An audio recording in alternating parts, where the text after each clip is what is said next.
রাজধানীর গুলশান এলাকায় চাঁদাবাজির ঘটনা বেড়ে গেছে। চাঁদা দিতে অস্বীকার করায় হামলার শিকার হয়েছেন গাড়ি ব্যবসায়ী থেকে শুরু করে ঠিকাদার পর্যন্ত। ভুক্তভোগীরা জানান, থানায় মামলা এবং পরবর্তীতে কিছু আসামি গ্রেপ্তার হলেও জামিনে মুক্তি পেয়েই আবার হুমকি দিচ্ছে তারা। তবে পুলিশ বলছে, আইন অনুযায়ী সব ধরনের সহযোগিতা দেয়া হচ্ছে। মহিম মিজানের প্রতিবেদন।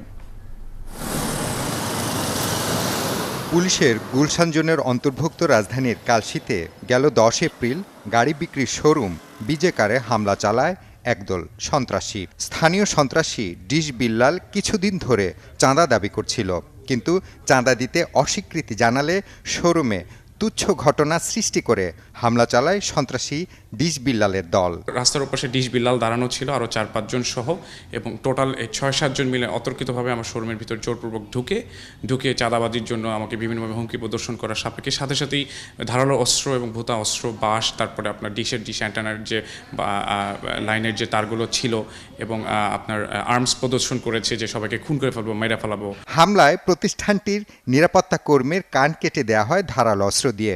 ভাঙচুর করা হয় শোরুমের ভেতরে বাইরে। প্রতিষ্ঠানটির চাঁদাবাজি মামলা করতে চাইলে পুলিশ তা নিতে অস্বীকৃতি জানায়। পরে জামিনে মুক্তি পেয়ে অভিযুক্ত ডিশ বিল্লাল আপোস করার জন্য চাপ দিতে থাকে। 385 ধারা পুলিশ নেয়নি। এখন যখন ডিশ বিল্লাল এই জামিন পাওয়ার পরে এসে যখন আমাদেরকে আবার হুমকি প্রদর্শন শুরু করলো যে মামলা তুলে নেন, নাহলে কিন্তু একটা খারাপ তার লোকরা আসলো, পরের দিন এসে শোরুমের ভিতর ঢুকে আমাদেরকে বিভিন্নভাবে হুমকি প্রদর্শন করলো এবং সমঝোতার কথা বললো, না হলে বললো যে মামলা তুলে না নিয়ে ঝামেলা হবে। পরের দিন 11 এপ্রিল গুলশানের ডিপিডিসি অফিসের সামনে চাঁদা না দেয়ায় পিটিয়ে আহত করা হয় ঠিকাদার ওমরকে। স্থানীয় চাঁদাবাজরা আমার কাছে চাঁদা চাইছে 5 লাখ। ভুক্তভোগী ওমর জানান, ডিপিডিসিতে 90 লাখ টাকার কাজ পাওয়ার পর থেকে একটি সংঘবদ্ধ চক্র 5 লাখ টাকা চাঁদার জন্য চাপ দিতে থাকে। আমি চিল্লে ওইখানে করছি, নয় ওরা আমাকে নিয়ে যাইতো, নিয়ে কি করতে আমি বলতে পারি না। দুটি ঘটনার সাথে সংশ্লিষ্ট অভিযুক্তরা পুলিশি হেফাজতে রয়েছে বলে জানান ডিএমপির গণমাধ্যম শাখার উপপুলিশ কমিশনার। দুটি ঘটনার ক্ষেত্রে আমাদের অগ্রগতি আছে এবং যারা এই অপরাধের সঙ্গে জড়িত ছিল সেই জড়িতদের কিন্তু আমরা গ্রেপ্তার করেছি।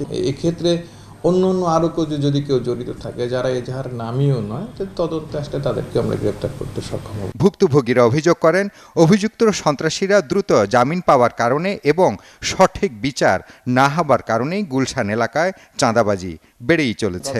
আমি চিল্লে ওইখানে মহিম মিজান, 71, ঢাকা।